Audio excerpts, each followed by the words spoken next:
How's everybody doing?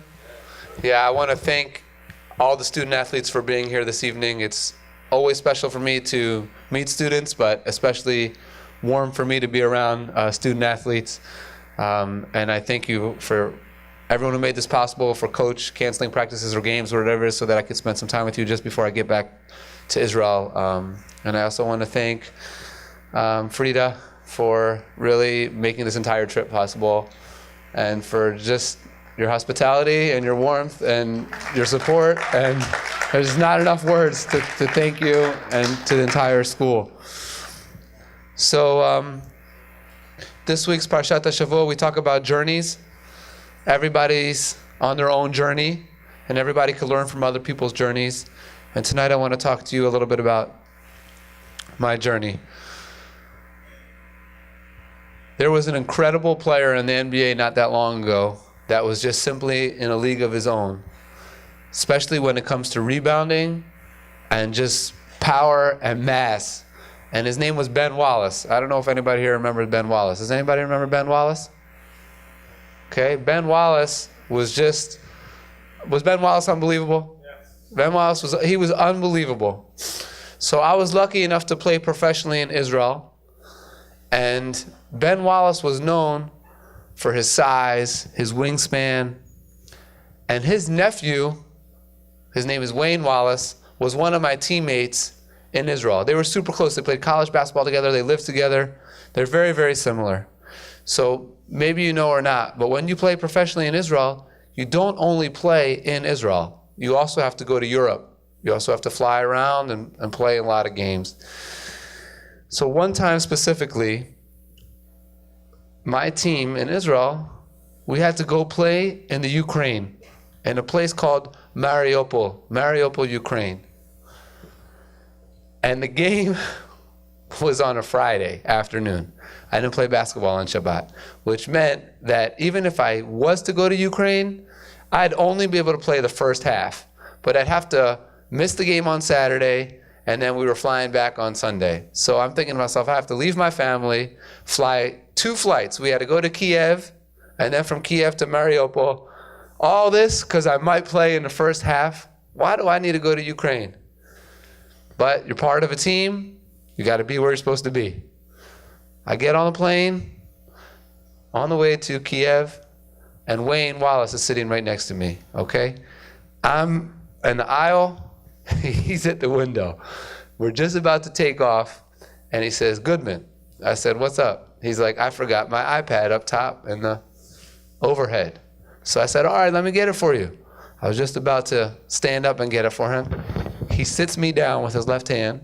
He says, "I got it." From sitting, he reaches his left arm up, okay, unhooks the latch of the overhead, takes out his iPad, and closes the thing while he's sitting, okay? That's how long he was, okay? And he puts on his music and he starts listening.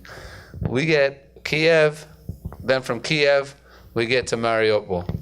Now, sometimes in Europe, when you play for a bigger team, not only do you get an apartment and a car and a contract and a phone, some of these teams will give you a driver, okay? So I knew one of the players on the team from the Ukrainian team. So I had made arrangements for him that his driver was going to take me back to the hotel at halftime to make it in time for Shabbat, and then drive back and pick him up after the game. So I played in the first half, and in the second half, just before the second half, I go to the locker room, I change. His driver takes me back to the hotel. Okay, Shabbat's about to start, and I decide that I'm going to go find a synagogue for Friday night. This place is full of anti-Semitism, this place, Mariupol. It's where the war is going on right now in Ukraine. That's where this was. That's where it was happening. I asked someone, does anybody know where there's a synagogue? They said it's near this hotel called Spartak Hotel. I said, okay. I head out on my journey, and I'm wearing my kippah, and I'm walking through Ukraine, and there's just blatant anti-Semitism everywhere looking at me, so much so that I even picked up a rock on Shabbat. I was just scared. And I finally got to the hotel, and I saw what looked like an old Jewish lady. And I asked her, is there a synagogue near here? She said, yeah. She took me through an alley, and I went inside the synagogue. They didn't even have a minyan. It was Friday night. But there was one person there, he said, you cannot walk back like this by yourself. It's dangerous.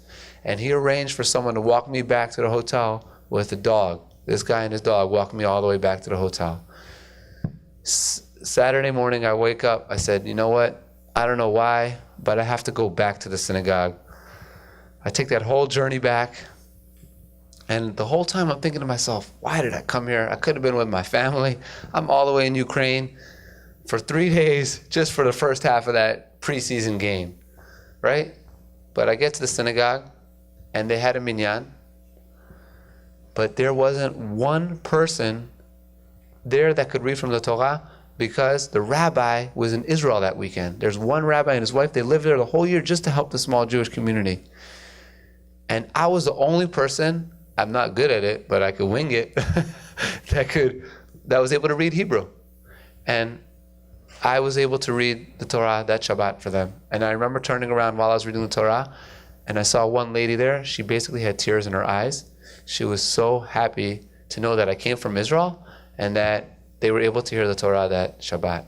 So at first, I don't know why in the world Hashem was sending me on this journey, but every time we go on a journey, there's something that we could learn, either for ourselves or for somebody around us. When I was 17 years old, I was very highly recruited. Thank God, I was blessed to be ranked one of the best players in the nation. And with that came a lot of media attention. And because there was so much media attention, when I was playing in a Jewish school in 11th grade, the school asked me to go to another school for my senior year of high school. This was very hard. Can you imagine having to go to another school for your senior year of high school? I had the best friends, the best family, the best teammates, everything. I had a scholarship going to Maryland, and all of a sudden, just because the media was such a distraction to the school, I had to go to another school. So I ended up transferring to a predominantly African-American Christian school in Washington, D.C. It was a Seventh-day Adventist school, which means they don't play basketball on Shabbat either. So in most Christians, their Shabbat is on Sunday. Seventh-day Adventists, they don't play on Shabbat either. And I got to this school on the first couple days, I was feeling really, really nervous. I was the only Jewish kid in the entire school with my kippah, my tzitzit, and my kosher food every day. And it was really overwhelming. And everybody in the school had a uniform, okay? And on the first day of school, I went to lunch. And what happens at lunch is the basketball players, they don't really go to the cafeteria. They have like a dunk contest at lunch every day. And the rest of the kids watch on the stage and they cheer on the dunks. And on the first day of school, I didn't do anything. I was feeling really uncomfortable. But on the second day of the school, I just walked up in front of everybody and I threw the ball up off the floor. It bounced up, I caught it, and I did a 360 dunk. And I slammed it in. I only did the one dunk, 360. The captain of the team, who ended up being an Olympian after that and having an amazing college and professional career, he came over to me and he shook my hand. And from that day on, I had respect in the school. Just for that one dunk. Just because that one dunk.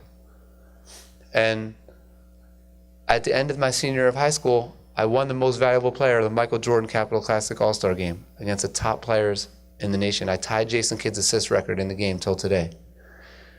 And why am I sharing that story? Because every journey has a different message. For me, and maybe for you, sometimes we want to be really humble, and we're supposed to be humble. But on the other hand, it's a balance. If we can do something, if we have a skill, it's our job to use that skill. Hashem gave us the talents and the blessings for us to use it, but to use it in the right way. And although that was against my nature, it wasn't something that I really wanted to do. Doing that dunk there was something that I had to do in order to help me reach my potential and those around me. After I played in the Christian school, like I said, I had a full scholarship to the University of Maryland. At Maryland, they told me I wouldn't have to play on Shabbat. That's why I committed to them. But when I got on campus, they told me that I would have to play on Shabbat. So instead of playing on Shabbat, I gave them back the scholarship, and I left the University of Maryland. And another team picked me up, Towson University is a Division I school in Baltimore that managed to change the entire schedule for me so that I wouldn't have to play on Shabbat. And I got a full athletic scholarship without having to play on Shabbat, and I was able to wear my kippah on the court. Now, preseason training in Division I college basketball is something that even if you prepare yourself in high school, they told me my senior year of high school, get in shape, get in shape, get in shape. You don't know what preseason is going to be like. You can't prepare yourself enough for it. No matter how good a shape you are in, mentally and physically, you are going to be shocked when you get to college basketball because the coaching staff there will have you do things that you never thought were possible. One day specifically, okay, after a month of intense training, what's the intense training like? 6:30 in the morning, they're maxing you out in the weight room every day. You know what maxing out is? Maxing out is the coach, the strength coach, they know how much you could lift, okay? So they expect you to do more than that every single day. After that, okay, which meant before that I had to get up to pray. So it was up early in the morning, 6:30 in the weight room. Then we had mandatory team breakfast, okay? Mandatory team breakfast. It wasn't a kosher dining hall. I had to bring my own kosher food. Then you have class. You have to do well in school. Your college coaches come to every player's classroom.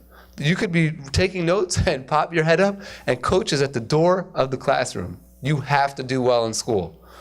Then after class, you go to practice. College basketball practice is so hard, okay? It's so hard. You might not even touch a ball for the first hour of practice. You'll just be running really, really hard. And then after that, you have study hall, mandatory study hall, 7:30 to 9:30 every night. Then you go back to your dorm. We're doing this for a month straight. After a month straight, we're about to start the first official practice. But before we start the first official practice, we have one major challenge. We had to do this crazy run around campus from the basketball gym, circle all the way around the football stadium, and back up. Imagine this, okay? Imagine this. Has everyone ever done a suicide here? Yeah? How long does a suicide take in general? Does anybody know? Very good. 30 seconds. What happens when you get back to a suicide? You feel pretty tired, right? So imagine this. That's only 30 seconds. This run that we had to do at Towson, it was a 5-minute sprint uphill.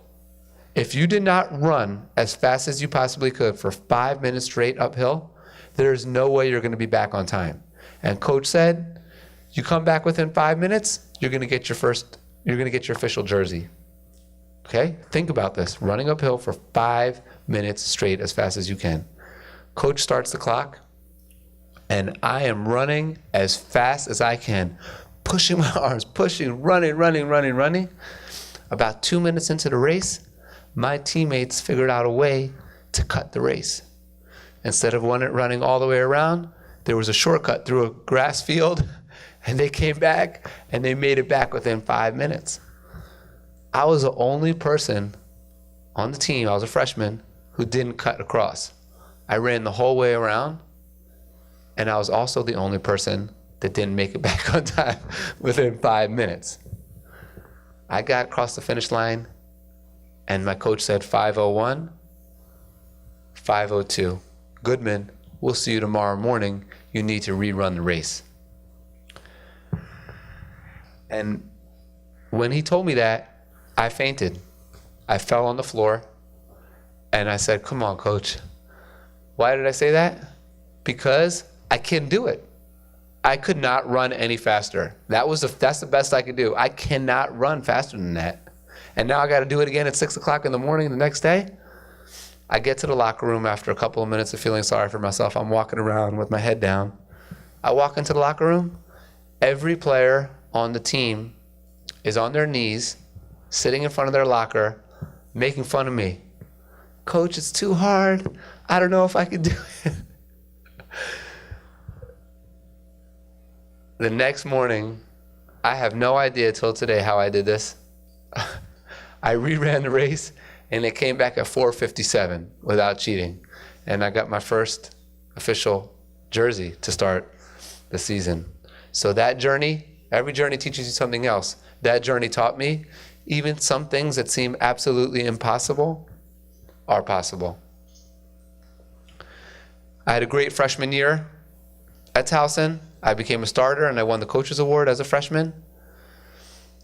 But unfortunately, after my freshman year at Towson, my coach got fired and they hired a new coach who made it impossible for me to stay there as a religious Jew because he scheduled games on Shabbat on purpose, scheduled practices on Shabbat on purpose, and he made it absolutely impossible for me to play there. So I was forced to leave, and I was lucky enough that David Blatt, Coach David Blatt, does anyone know who that is? What team did he coach last year? Coached the Cavaliers. Before he coached the Cavaliers, he was coaching in Israel. So when he heard what happened with me and this new coach, he invited me to go to Israel. I was so excited to play in Israel and live out my dream. And when you play in Israel, usually the American players that are there are either ex-NBA guys that played in NBA for a while, like Amari Stoudemire is there right now. Nate Robinson was there last year. Carlos Arroyo. Or you're a young player that's hoping to get to the NBA. Okay? Maybe you even remember Jeremy Tyler. Do you guys remember Jeremy Tyler? Why did he go to Israel? He went to Israel after 11th grade. After he didn't even graduate high school, because you need to play 1 year overseas before you go to the NBA. So Israel is a great avenue for these type of players. Professional basketball is your job. It's work. Okay? It's work. And you need to be dressed an hour and a half before practice. Okay? If you're not dressed in your basketball clothes, ready to go an hour and a half before practice, you get fined. Okay? It's no joke. So I was always very scared of this. I never wanted to get a fine. I always wanted to do things the right way. And we had on our team, I'm not going to mention his name, probably one of the most talented players to ever play in Israel. He had an incredible career in America. And I would always get there way before the hour and a half, and I would either learn Torah or daven something, do something productive, sit in the media room, do something productive. And one morning, we had a morning practice. I got there really early. And I see that this star player is also there super early. But he wasn't there early in the weight room or getting shots up. He was there so early and he looked terrible. He was depressed. He was crying. He was down. I thought to myself, why is my journey bringing me to this situation? Just me and him in the locker room. And I said to him, what's wrong, man? What's going on? He said, I'm just so down. I said, why? You have everything in the world that this world could tell you is important. He had every car you could ever imagine, every house you could ever imagine. He has thousands of people cheering him on every single night. How could he be sad? What's wrong with him? Doesn't he have everything in the world? He said, look, Tamir, I played basketball when I was younger because I loved the game when I was a child. Then I grew to be 6'9", and I started realizing that I'll be able to make money through basketball. And I stopped playing for the love, and I just started playing basketball for all the wrong reasons. I just wanted money, I wanted cars, I wanted a house, and I got all of that now. And now that I have all of that, it doesn't make me happy anymore. And I really feel so sad because I have nothing else that could bring me eternal happiness. And at that moment I realized, wow, I'm so thankful to Hashem that we have a spiritual journey. Spiritual journeys, there's no limit to them. We could always grow spiritually. We could always grow spiritually.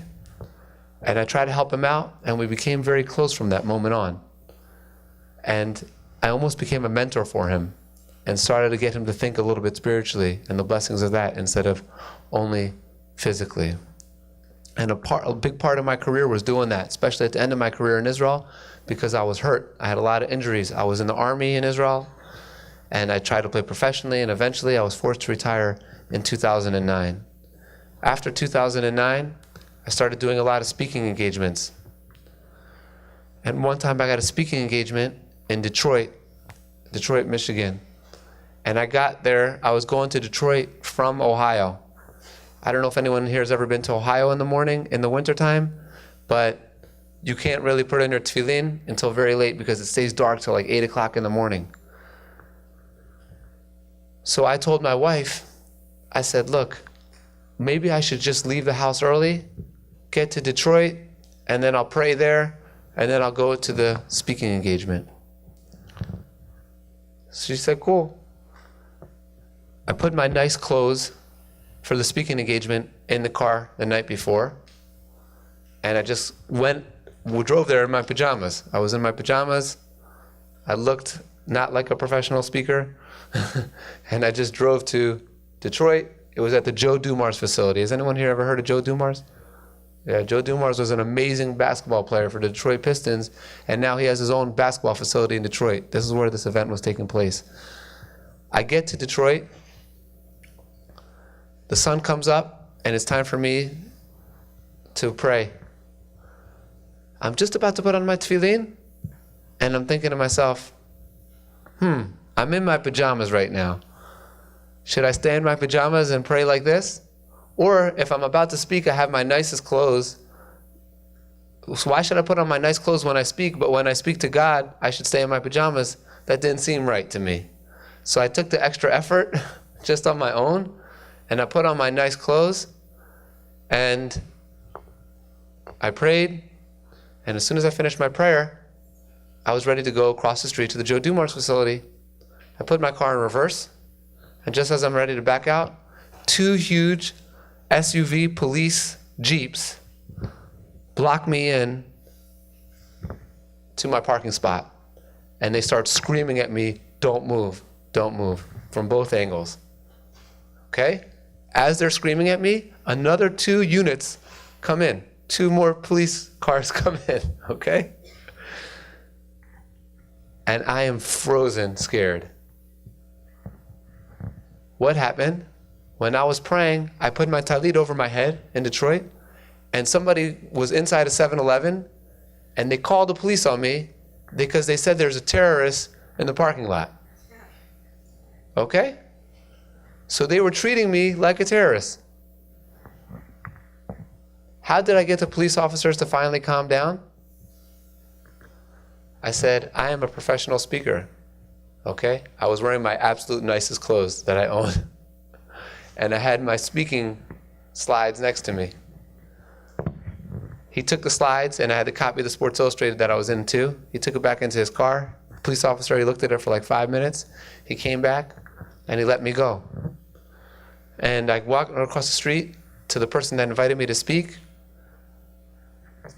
And he's like, you just made it on time. I'm like, I barely made it. I was this close to being in jail. But why did the police officer let me go? I thought at that moment, if I was still in my pajamas, I really looked like not a professional speaker. But that little detail of the fact that I changed made a very big difference. So another thing that I've learned through my journeys are, details are very important. Sometimes in basketball, it's the difference between a win and a loss. Details. Focus on the details. The reason I was living in Cleveland when this happened was, originally, because my father-in-law was very sick. And I was also inventing a training aid called Zone 190, which is now being used in the NBA. But another thing happened to me that was very shocking. Why in the world was I living in Cleveland, Ohio? I don't know. Till one day I get a phone call from the local newspaper in Cleveland. They said, did you hear the news? I said, what's the news? They said, Omri Caspi, an Israeli NBA player, just got traded from the Sacramento Kings to the Cleveland Cavaliers. Isn't that exciting? I'm like, yeah, that's very exciting. The next day, my phone rings, and it's Omri Caspi, because we had the same agent. My agent gave him his number and told him I was living in Cleveland. So Omri said, let's get together. First Israeli NBA player ever. I said, all right, when can we meet? He said, we're coming home from LA. They were playing the Lakers. Coming back from LA, come over to my house after we get back. I get to his house, and I don't know why, but I had a feeling that he doesn't have a mezuzah on the door. So when I left my house, I brought one with me. Omri Caspi in Israel is like the most famous person that you could ever imagine. He is a living hero for making it to the NBA. He's now in his 8th season. You could think that like, wow. But I got to his house. He was sitting down at the kitchen table. And I said to him, Omri, let me ask you something. Do you have a mezuzah? I took it out of my pocket. His eyes lit up. And he jumped up and he said, no, I don't. Can we please hang it up? I said, sure. Hung it up on his door. We spent the night talking to each other for a long time. He was excited to talk Hebrew. We had a lot of the same coaches and stuff. The next morning, I get a text message from him. Hey, do you have any more mezuzot? I want for the whole house. I said, sure. But I thought to myself, wow, he probably doesn't even have a siddur if he didn't have a mezuzah. So I went to the Judaica store and I got a whole bunch of mezuzot and I got him a siddur. And I taught him how to say morning blessings. NBA player. I left his house after that day and I thought to myself, but he doesn't have any tefillin. He's just reading from the book. The next time I got back there, a friend of mine sent him a pair of tefillin and I taught him how to put them on. If you follow him on Facebook or Instagram or anything like that, you could see that he puts them on every day now from that day. But how did I know it was very special? Because he told me, I'm scared tomorrow if I don't know how to put them on the right way. What am I going to do? That meant it was so important to him that he didn't want to mess up. And from that day on, there's an NBA player, think about this, that puts on tefillin every single day, all from that night. And at first I didn't know why I was in Cleveland, but who would have ever known, other than Hashem, that he would get traded from Sacramento to play in Cleveland, and that would be able to make that bond. So, some of the things that I've learned from this journey, and then we're going to take questions and answers. Every time we go on a journey, Lech Lecha, there's a reason for it. If you have a talent, you got to show it. Don't hide it. You can accomplish things that you never thought were possible. Spirituality could never end. You could always grow. And pay attention to the details because you never know why you're there. There might be hidden blessings for you at any moment. Now I really want to take questions. Does anybody have any questions? Yes.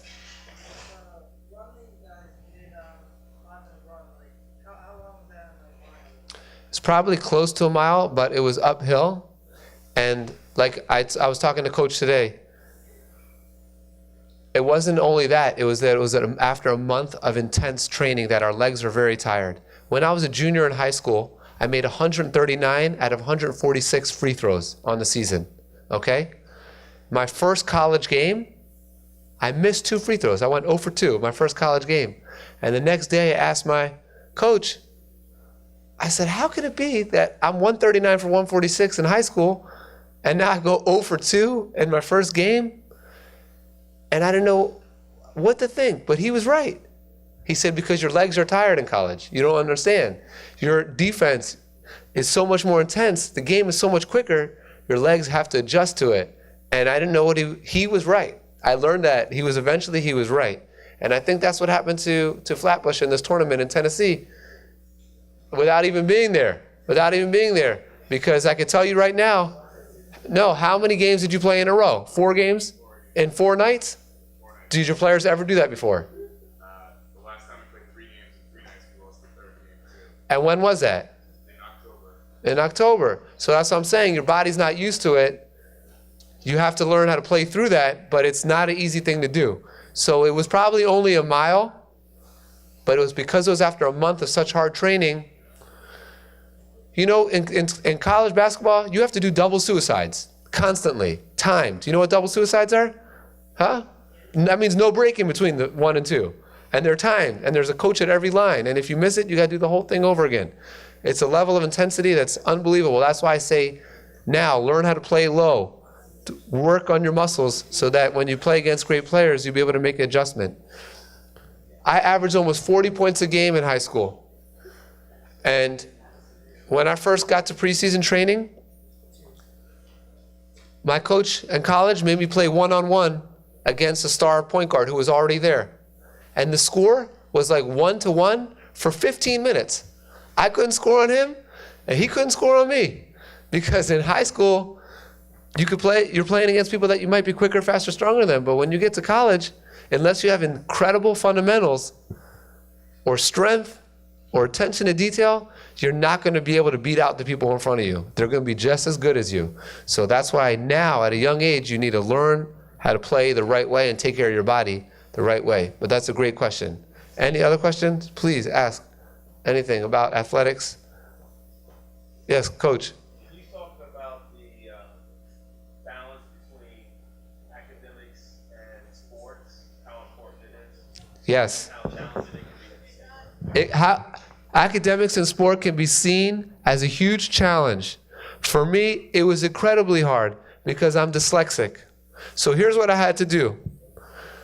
When I was 16, 15 years old, listen up. When I was 15 years old, I knew that I had enough basketball skill to get a scholarship. But I wasn't sure I was going to be able to pass my SATs. I was not sure I was going to be able to pass my SATs. I would have my own basketball clinics. I'll never forget it. And camps and clinics. It was $65 an hour to pay for an SAT tutor. $65 an hour.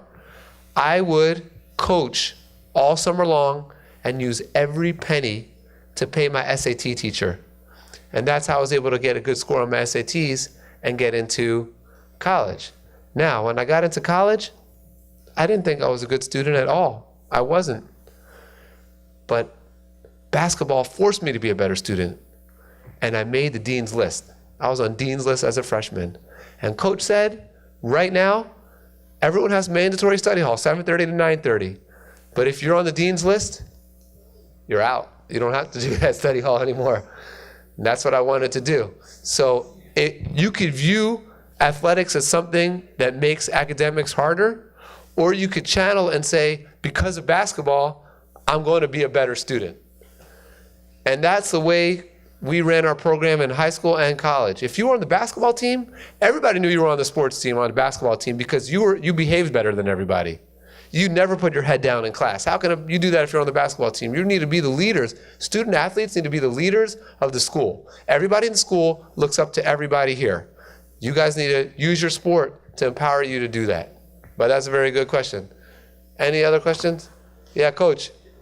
The importance of players, trusting coaches, and coaches trusting players. It's like you have many coaches, and you have a unique sort of needs as a player, based on your religious background, stuff like that. So, like, how they have your best intentions, and how that troubling at times, I'm sure. There's, hey, coach, I need to miss practice. I have, some codes, or I have to do this. It's important to trust the player and coach. There was a story that I once heard that helped me with that throughout my journey. There was a Jewish prisoner in Siberia, and he was in a labor camp, and he never had to work on Shabbat. And the other Jewish prisoners said, I don't understand. Why do the guards let you off on Shabbat, but we need to work on Shabbat? And he said, because I prove myself during the 6 days a week. I accomplish so much work that they allow me to rest on Shabbat. And that was always my mentality. I knew the coaches were accommodating me for Shabbat. I made sure to do the best I could throughout the 6 days of the week. And you gain that reputation, and then your coaches are more willing to help you. Coaches coach because they want to help players. They want players to reach their potential. Coaches have good interests, your best interests. That's why they do what they do. But it's hard for a coach to give in to you if you don't give 100%. Coaches love players that give 100% on and off the field or court. I still talk to my high school coach 3 to 4 times a week. I spoke to him throughout my professional career. I spoke to him throughout the Army. I speak to him till today. You guys are blessed to have the coaches that you have right here, because they could be your mentors for your entire life. Yes? Why do they call me the Jewish Jordan? The media made that name up after they came to see me play. before I got hurt, I was blessed to have a very explosive dunking ability that impressed people. I used to be able to dunk a medicine ball, okay, with no running room, 2 foot, 2 hand, reverse or forward. What? Probably like 8-pound ball. Yeah. I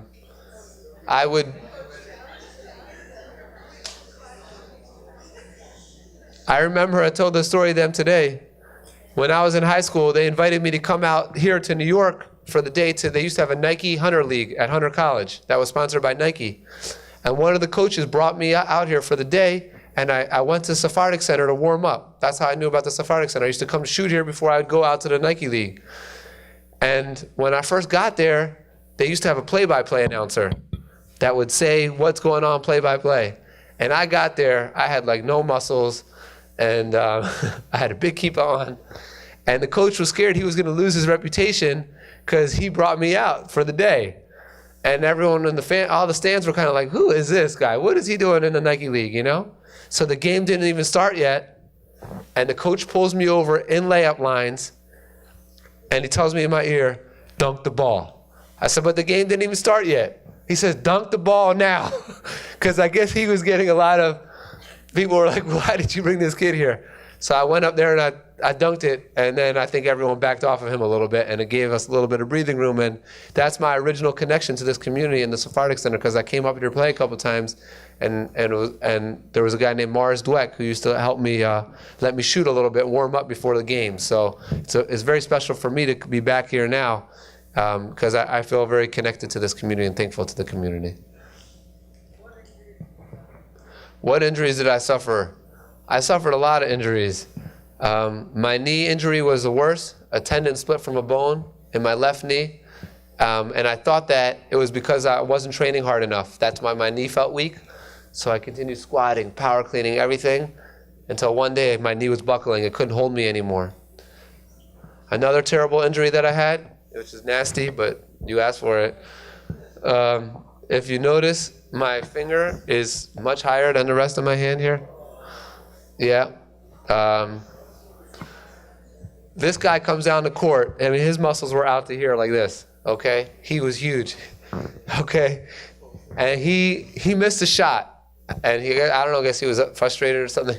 I got the rebound, and I'm leading my team on a fast break down the other end. And this guy comes behind me, and I mean, he just basically rips out my finger. And I had an amazing coach at the time. His name was Lawrence Poetry in Motion. Does anyone know who that is? Lawrence Moten. Nobody knows Lawrence Moten? He's an all-time Syracuse. He's an all-time, yeah. He's an all-time leading scorer in Syracuse history. Okay? Craziest thing about Lawrence Moten is he was recruited to Syracuse to play football, and he ended up being the all-time leading scorer in basketball. So he was my coach. Okay, he's a great coach. And I fell down to my knees. Sorry, I'm going to get a little graphic, but I fell down to my knees, and I see Coach going like this. Don't look down. Don't look down. I looked down, and I said, oh, man, I can't believe that's my hand. So I go to the team doctor. We're at a away game. Go to the team doctor. He's like, look, I'm sorry. I don't have any medicine here, but I'm going to try to put your finger back in. I said, all right. I close my eyes, and I give him my finger, and he yanks it back in. But it didn't go in the right way. True story. I get to the hospital, and the surgeon says to me, man, he should have never done that. You went through all that pain for no reason. When it's like that complex, he's like, it's automatic surgery. So next time, just tell him to leave it alone and come in here and get the surgery. I get the surgery, put my finger back, I go to physical therapy.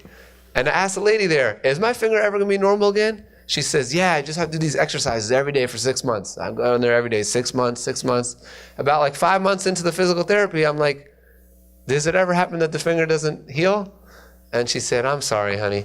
It's gonna be like that forever. So I said, okay. But I still managed to play through that for one more year professionally with my finger like that. I was able to beat the odds.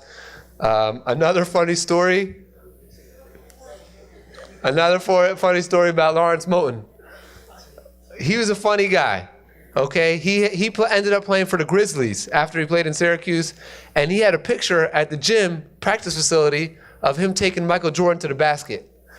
Because when he was in the NBA, he had one picture of him taking Michael Jordan to school. And every day he would walk into practice and he would hit the picture. That's how he'd walk in every day. He'd hit the picture. He wanted everyone to see that he could take Michael Jordan to the basket. He just wanted to set that straight every day. But he used to say something that I never forgot, and he's right. Your body is your resume. Take care of your body. You want to play professionally, play in college, your body is your resume. I got that sentence from him, and it lasts with me forever because he was right.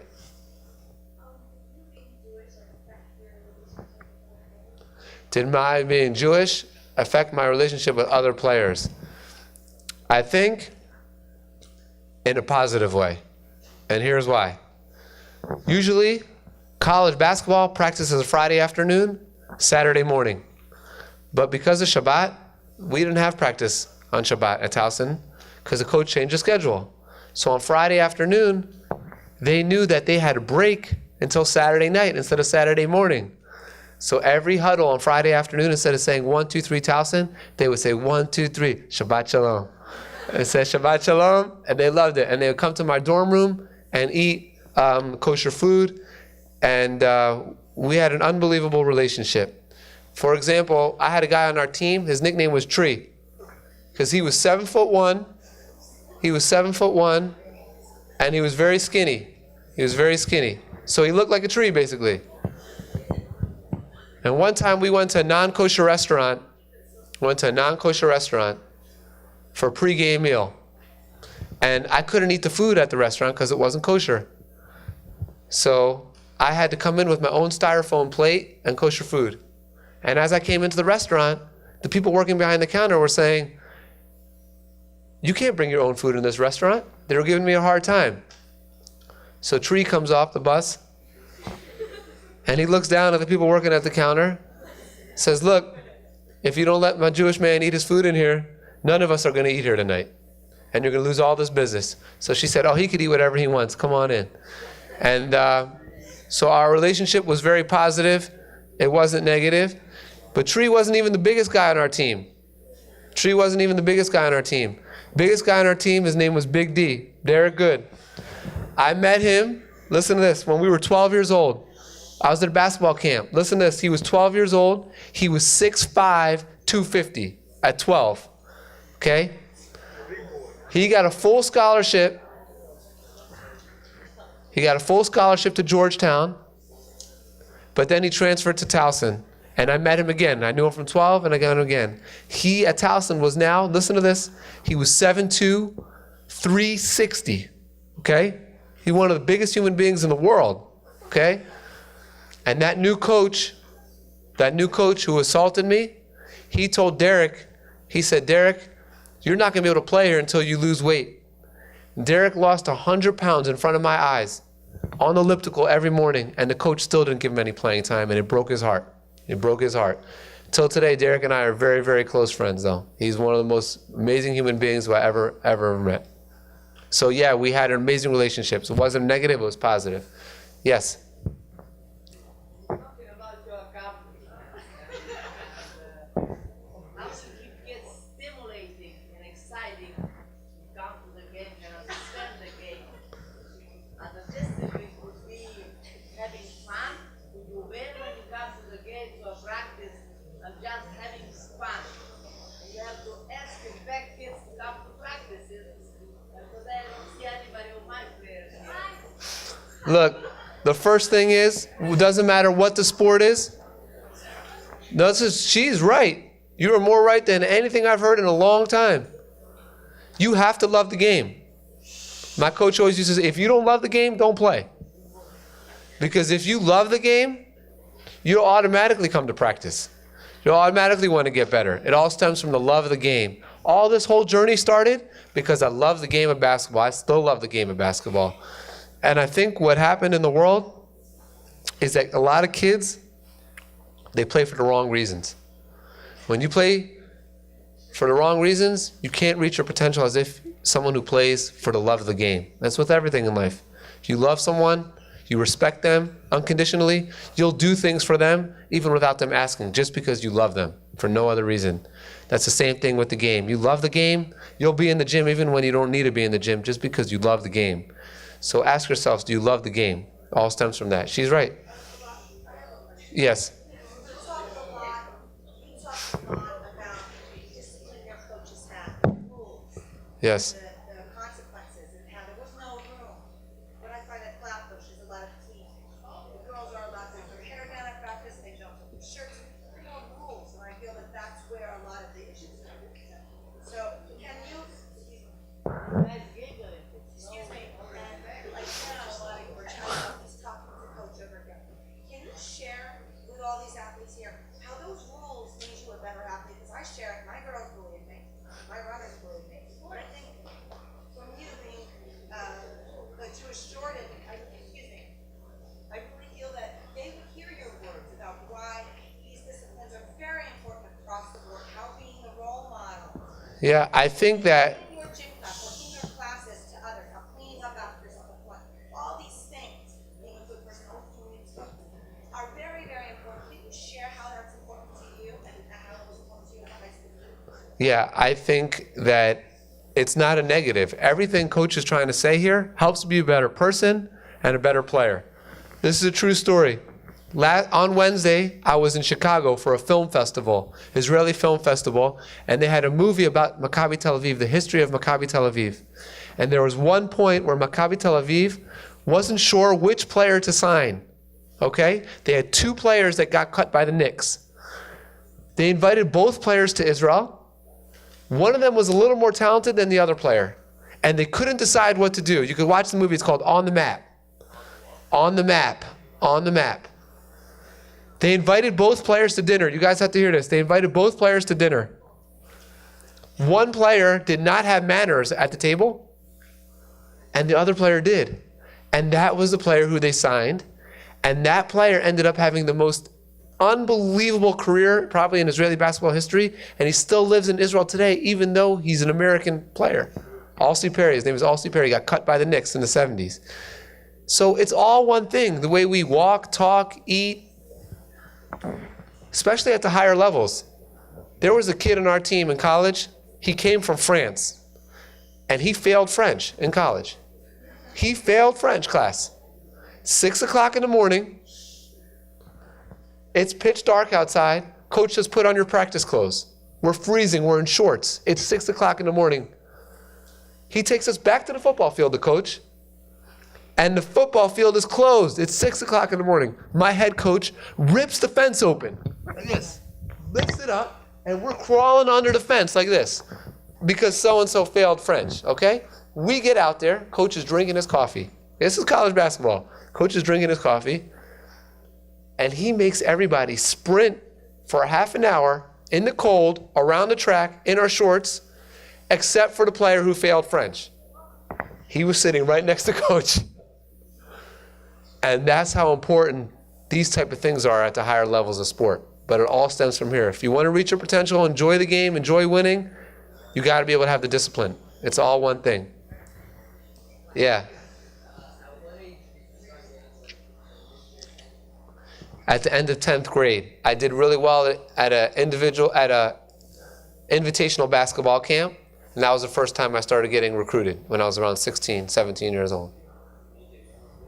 What's the story behind your Sports Illustrated? The story behind it? The story behind it was that during the photo shoot for Sports Illustrated, it's an 8-hour photo shoot. When you see somebody in Sports Illustrated, the photos, just know that they were doing 8 hours of pictures, okay? And the photo guy was taking pictures of me shooting basketball, shooting. And then I stopped him and I said, I'm not a regular basketball player, I'm a Jewish basketball player, and I want to represent Israel and Jewish people through this media attention. So I went down to my room and I put my tefillin on and I took up my siddur and he took a picture of me like that. And that was a picture that made it into Sports Illustrated. I was the first person to be in Sports Illustrated with my tefillin on. So I didn't play for myself. I played for something bigger than myself. I tried to do that. And that's the story behind it. That was the story of the Jewish Jordan. That's how I had my tefillin on in that picture. And I love those tefillin so much that I was scared to lose them. So I saved them and bought a different pair, and I just keep them in my house because they're like my most prized possession, those tefillin. So, yeah. I don't play anymore, but I did play point guard. My favorite thing was passing, so it worked out well for me. How did I become a point guard? Because when I was a little kid, I would ride my bike to the park. Okay, you hear this? I'd ride my bike to the park when I was 10, 11, 12 years old. And they never let me play in Baltimore, Maryland. They didn't let me play because I was 12 years old. It was all adults playing. So I would stay on the sideline. I was a little short, young kid, just practicing ball handling until around 8 o'clock at night. You know what happened at 8 o'clock at night? It started to get a little bit darker. So the players would go home, and they didn't have enough players to play full court, so they would let me play. I was on the sidelines all day long practicing my ball handling just for those couple of minutes to play with the older kids. And what happened was that made me develop my ball handling skills, and then I grew to 6'3.5", and I was tall point guard, which worked out really well. How did I get my contract with David Blatt, my first contract from Maccabi Tel Aviv? He takes me to Chelsea Piers in New York. He tests me. How long does it take you to run from baseline and back? Boom, boom. Then do it with a ball, right hand dribble. Then do it left hand dribble. He was so amazed that I was, number one, faster with the ball than I was without the ball. And I was just as fast, if not faster, with my left hand as I was with my right hand from all those hours of practicing my left hand at the playground when I was a little kid. So I was a 6'3" point guard, but my ball handling was as if I was shorter because of all those hours of practicing. Practicing. But that was a very good question. Yes? I just wanted to follow up with that. Yeah. So you were talented, you were good, and at some point you loved it, but you also knew you were good. How did you understand that you needed to keep practicing? Because I think that sometimes people think that if I'm really good at something, I'm really talented, I don't have to practice so much. So I was very lucky. That's a great question, that I had a coach that lived next to me that never let me settle. What does that mean? It means that I was 16 years old. He took me to Goucher College, Division III school in Baltimore. They had a really good team. And he took one of their players, and I played one-on-one against him. It was late at night. And this player, he destroyed me. He was 22 years old. I was 16. And I started crying after a one-on-one because I had never gotten beat that bad. And I put my head down against the wall, and I'm like, I don't even want any part of this. And my coach turns me around, and he says to me, look, you don't need to play basketball. You don't need to. But if you want to play basketball, you're going to have to be able to play against guys like this. So it's your choice. Do you love the game or you don't love the game? If you don't love it, let's go home right now. But if you love it, this is what you're going to have to be able to do. And he never let me settle. And I was very, very blessed for that. And I was also very blessed that my parents put all the trust in the world in me and my coach. And they supported me. They supported me when I went to Christian school. And my mom would go to the supermarket, and people would tell her, how can you send your son to Christian school? Okay? And my mom always had my back, and my father, blessed memory, there were times where we would play in the craziest places in the world. Like, there wasn't even a Jewish person for me, like within miles, on a regular Tuesday night. And sometimes my father, he would surprise me, and he'd be there even before we got there, and I would have never been able to do this without my parents. To never settle. When I was a little boy, I was sick one day in school. And my father, of blessed memory, he was a lawyer. He was one of the first lawyers, probably maybe even the first lawyer ever to wear his kippah in court. I'm talking about in the 60s. No Jewish lawyer wore their kippah in court in the 60s. And my father took me to work with him one day because I was sick and he couldn't miss court and I couldn't stay home. And he said, sit right there. I sat in the back of the courthouse, and my father walked up to talk to the judge. And I saw my father was wearing his kippah, and I said, man, I want to be like my father when I grow up. He's my hero. And he really, really, really was. My father did things that I've never seen anybody else do. That was the type of house we grew up in. Listen to this. You want to hear how amazing my father was before I get on this plane? There was someone who got locked up in prison for 20 years, okay, for financial things that he did wrong. Prisoner, 20 years. He was in max security for 5 years. My father, okay, we were 5 boys at home, young kids. My father went to the judge and said to the judge, please release this guy. He could stay with us. Let him go out of jail. Put him on house arrest. We had a prisoner in our house for 5 years with a thing on his ankle, and any minute the police could call, okay? And he'd have to call in. They make him repeat that it was really his voice, okay? Most people in the community were saying, are you crazy? What kind of impact is this prisoner gonna have on your kids? And my father never thought like that. My father thought I could help someone, I'm gonna help him, and everything else will fall into place. Well, guess what? The guy totally changed his life around, and after 5 years, my father gave him a job in his firm, and he worked there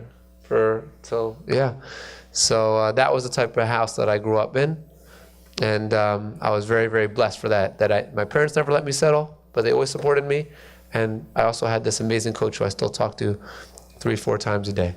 Any other questions? Wow. I'm going to Israel. I'll have everybody in my prayers when I'm back there, and